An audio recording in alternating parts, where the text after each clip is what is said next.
J.F. Harris.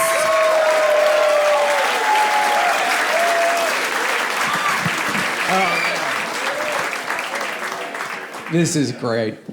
I'll tell you guys this. I just celebrated 6 years sober.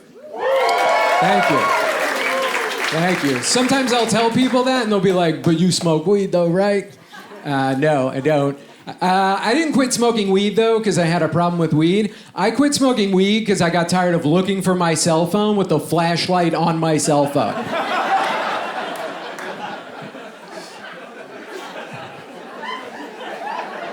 Even though I'm sober, I'm still very much pro-legal weed, though. And it's always weird to me when I travel to a state that doesn't have legal weed. And it's always for the most BS excuses. They're like, well, what if the kids get it? They'll get cooler taste in music. They'll be fine. And people are like, yeah, but it's a gateway drug. Yeah, to reggae. They'll be fine.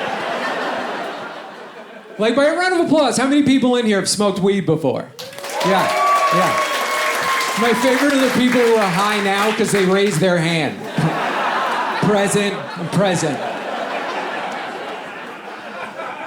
Now, by a round of applause, how many people have done heroin? Yeah, one lady. That's a pretty thin gate that only one of us managed to shimmy through it.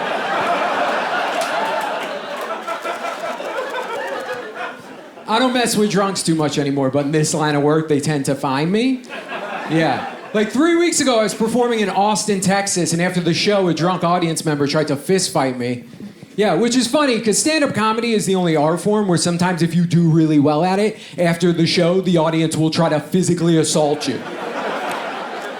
Like, that shit doesn't happen in theater. Like, nobody walks up to someone after a play like, you think you're real funny, Macbeth?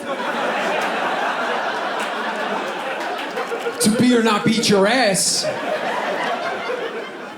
So I get off a stage in Austin, and I walk like 2 feet out of the room, and all of a sudden this big drunk redneck walks up to me, and he pushes me, and he's like, you're funny. Yeah, and I used to be a bartender, so I knew what he meant was, let's wrestle, right? And I knew I wanted nothing to do with that bullshit, and I kept moving. And I get like 2 feet away from this dude, and then just from over my shoulder, I hear him go, Jew, fro. Yeah, and then I stop, and now I got a real conundrum on my hands, because I'm not Jewish. Yeah, I know, I didn't believe it either. But now I gotta decide if I'm gonna fight this guy on, like, behalf of the Jewish people. But I had just bought these glasses. And it's the most amount of money I've ever spent on glasses in my entire life, and I didn't want this big redneck breaking my goddamn new glasses that I spent way too much money on. Then I thought to myself, well, what would your Jewish friends do? And it's like, save the money on the glasses.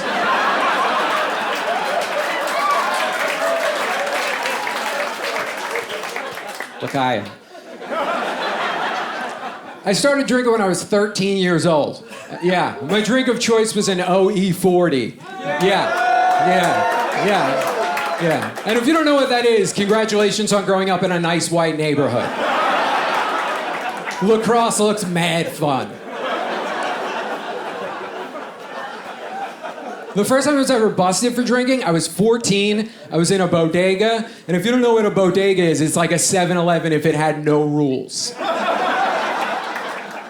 And I was shoveling 14 40 ounces of OE into a newspaper boy delivery bag. Yeah, and if anyone saw me, I must have looked like an alcoholic squirrel preparing for winter.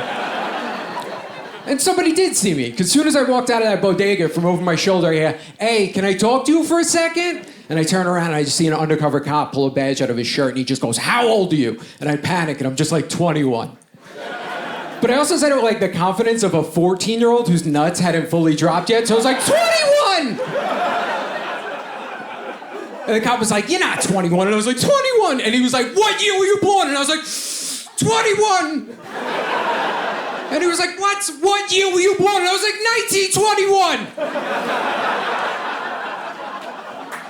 So he calls all these other cops, and they all show up, and one of them goes to write me a summons for possession of alcohol. And he's like, I'm gonna need your driver's license. And I'm like, ooh, that is a problem, because we are not gonna have it for another 4 years. So he takes down my name, he takes down my address, and he's about to let me go. But right before he lets me go, he just goes, wait a minute, how am I supposed to believe this is you? How am I supposed to believe this is your actual name and address? And I'm like, what? You could believe me. Why wouldn't you believe me? And then the cop who busted me just goes, 21! And so they handcuff me and they throw me in the back of the squad car and they take off and they're driving and I'm panicking. I'm like, oh my God, my parents are gonna kill me. This is gonna be the end of my life. They're not letting me go into college. They're making me go to AA.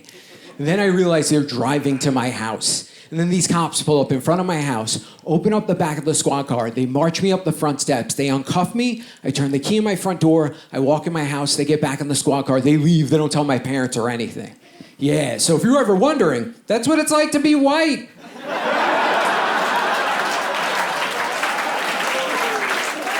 You just get a free Uber ride home from the cops. Thanks a lot. I'm Jay Paris.